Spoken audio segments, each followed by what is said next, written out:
नमस्कार, आप देख रहे हैं 4 PM गुजरात और मैं हूं आपके साथ अनन्या मिश्रा। पिछले कुछ वक्त से देश के अंदर दलित राजनीति को लेकर लगातार चर्चा हो रही है और दलित राजनीति पूरे देश में हावी हो रखी है। दरअसल जब से राहुल गांधी और कांग्रेस ने जातिगत जनगणना का मुद्दा उठाया है और इसको लेकर केंद्र सरकार को घेरना और उस पर दबाव बनाना शुरू किया है, तब से ही दलितों को लेकर भी सियासत शुरू हो गई है। क्योंकि कांग्रेस और राहुल गांधी जातिगत जनगणना के साथ ही आरक्षण और संविधान के मुद्दे को भी लगातार उठा रहे हैं। कांग्रेस जातिगत जनगणना और आरक्षण के मुद्दों को लेकर लोकसभा चुनाव के पहले से लेकर अब तक लगातार एक ही स्टैंड पर बनी हुई है और आक्रामक तेवर अपनाए हुए हैं।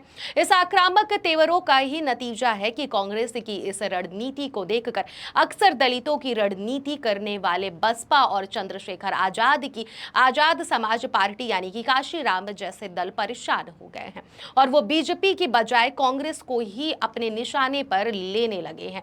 दरअसल राहुल गांधी लगातार जातिगत जनगणना की बात कर रहे हैं और वो आरक्षण को लेकर भी उतने ही मुखर नजर आ रहे हैं और SC/ST के हितों व हकों की बात भी लगातार कर रहे हैं। यही कारण है कि बीजेपी तो बैकफुट पर बनी ही हुई है, लेकिन बसपा सुप्रीमो मायावती और चंद्रशेखर आजाद जैसे लोग भी खुद को दलितों का मसीहा बताते आए हैं। वो कांग्रेस के इस रणनीति से परेशान है और कांग्रेस को घेरने का प्रयास भी कर रहे हैं। कांग्रेस दलितों के हितों की बात काफी पहले से करती आ रही है और मल्लिकार्जुन खड़गे को पार्टी का राष्ट्रीय अध्यक्ष बनाना भी कांग्रेस का दलितों को साधने के लिए ही उठाए गए एक कदम की तरह देखा जा रहा है। हालांकि कांग्रेस इस तर्क से इत्तेफाक नहीं रखती, लेकिन लोकसभा चुनावों में कांग्रेस ने जिस तरह से जातिगत जनगणना और संविधान का मुद्दा उठाया, उससे बेशक दलित और OBC इंडिया गठबंधन और कांग्रेस की ओर आकर्षित हुए और लोकसभा चुनावों के परिणामों में ये दिखता भी है। वरना जिस उत्तर प्रदेश में भाजपा 80 से 70 लोकसभा सीटों को अपने पाले में लाने का ख्वाब देख रही थी, वो उस यूपी में सिर्फ 33 सीटों पर ही सिमट कर रह गई।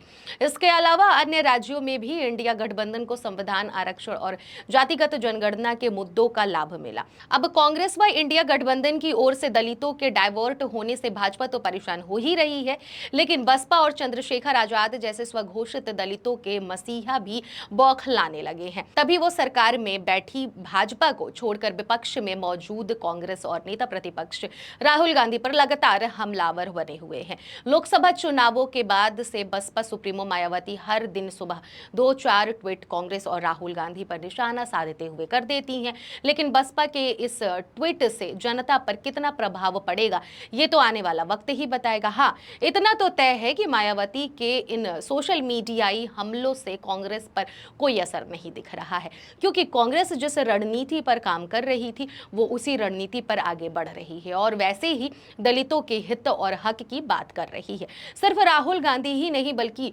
पूरी कांग्रेस दलितों के हितों के लिए बात कर रही है और दलितों को साधने का कोई भी मौका नहीं छोड़ रही है। इसी क्रम में गुजरात में आज प्रदेश कांग्रेस के मुखिया शक्ति सिंह गोहिल ने संकल्प दिन पर बाबा साहेब भीमराव अंबेडकर की प्रतिमा पर श्रद्धा सुमन अर्पित कर और उन्हें नमन कर दलितों व वंचितों के हितों के लिए परस्पर आवाज उठाते रहने की बात कही। शक्ति सिंह गोहिल ने अपने सोशल मीडिया अकाउंट पर एक पोस्ट शेयर करते हुए लिखा कि आज संकल्प दिन पर वडोदरा में संकल्प भूमि पर कांग्रेस परिवार के साथियों के साथ जाकर बाबा साहेब की प्रतिमा को श्रद्धा सुमन समर्पित किया। उन्होंने आगे लिखा कि वडोदरा में संकल्प भूमि लाखों वंचितों को समाज के लिए कुछ अच्छा करने के लिए प्रेरित करने के लिए एक पवित्र भूमि है। यह वह स्थान है जहां से भारत के महान व्यक्ति भारत रत्न डॉक्टर बाबा साहब अंबेडकर द्वारा अपमानित किए जाने के बाद संकल्प किया गया कि वंचित समाज भविष्य में इस स्थिति का सामना नहीं करेगा। संकल्प के बाद नए भारत में एक नया भविष्य हल हो जाता है। जाहिर है कि सामान्य से लगने वाले इस पोस्ट के जरिए कांग्रेस ने एक बार फिर दलितों के हितों की बात की है और दलितों के हक को दिलाने के लिए भविष्य में भी कांग्रेस के खड़े रहने और उसके लिए सदैव तत्पर रहने की बात प्रदेश पार्टी मुखिया ने की है। कांग्रेस दलितों को लुभाने और उनके हक की बात करने का कोई मौका नहीं छोड़ रही। यह कोई पहला मौका नहीं। इससे पहले भी कई मौकों पर गुजरात में भी कांग्रेस ने दलितों के हितों की बात को लेकर भाजपा सरकार को घेरने का प्रयास किया। कांग्रेस प्रदेश अध्यक्ष शक्ति सिंह गोहिल प्रदेश की भूपेंद्र पटेल सरकार और बीजेपी को घेरने का कोई मौका नहीं छोड़ते हैं।